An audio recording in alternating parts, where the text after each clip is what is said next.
So hello guys, welcome back with the crick with Suman, जहाँ हामी सधैँ चाहिँ क्रिकेटका कुराहरू गर्नेछौँ। अनि चलिरहेको आइरहेको एनपिएलको बारेमा केही कुराहरू आज भिडियो बनाउँदिनँ भनेर सोचिरहेको थिएँ, तर सकिङ न्युजहरू आयो। एकदम सबै अडियन्स नेपाली फ्यान सब सक भए।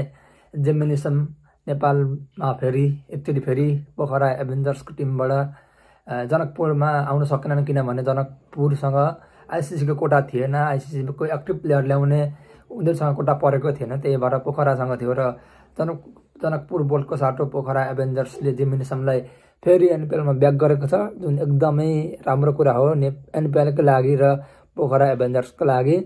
अल्सो जनकपुर फ्यान्सको लागि पनि खुसीको कुरा हो, किनकि जहाँबाट भए पनि जेमिनिसमलाई देख्न पाउनु ठुलो कुरा हो। अनि अर्को कुरा भनेको commentator Aakash Chopra in the house guys. Aakash Chopra come in Nepal to join the commentary panel of NPL. This is so good news and we have so much excitement for the commentary panel of NPL. हामी एकदम खुसी छौँ NPL का प्लेयरहरू साथै NPL का टिमहरू र फ्यान्सहरू सबैजनामा एकदम खुसी छरिएको छ। साथै फ्यान्सहरू एकदम खुसी छन्, किनभने आकाश चोपडा जस्तो कमेन्टेटर एकदम एक्साइटमेन्ट लिएर आफैमा एउटा इनर्जी लिएर एनपिएलको कमेन्ट्री प्यानलमा बसेपछि स्टेडियममा भएको फ्यान्सहरूमा कति खुसी आउनेछ, कति इनर्जी आउनेछ। अनि साथै बाहिरबाट हेर्ने मान्छेहरूमा पनि धेरै खुसी छाउनेछ, एकदम मजा आउने भएको छ। यो दुईटा साइन एनपिएलले गरेको एउटा स्टार स्पोर्टमा ब्रोडकास्टिङ साथै Aakash Chopra in the commentary panel of NPL.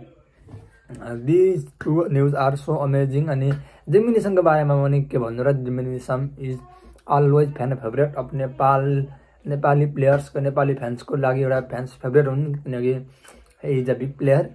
अस्ति पनि फास्टर्स 50 इन एनपिएल अझै रेकर्ड हुनुको नाममा छ, 18 बलमा छ। सो यही बारेमा सुन, आज खासै धेरै कुरा केही छैन। So happy and keep loving, keep supporting. Video मन पर्यो भने लाइक, सेयर एन्ड सब्सक्राइब गर्न नभुल्नु होला। मेरो भिडियो पार्ट 1 पार्ट 2हरू त्यो टिम एनालाइसिसको बारेमा आउने नै छ। यो भिडियो आज त्यही भएर भिडियो आज बनाउने प्लान थिएन, तर दुईटा सकिङ न्युज एकदम राम्रो गुड न्युज देखेपछि मन मानेन र आज मैले फेरि भिडियो बनाएँ। Thank you so much, by.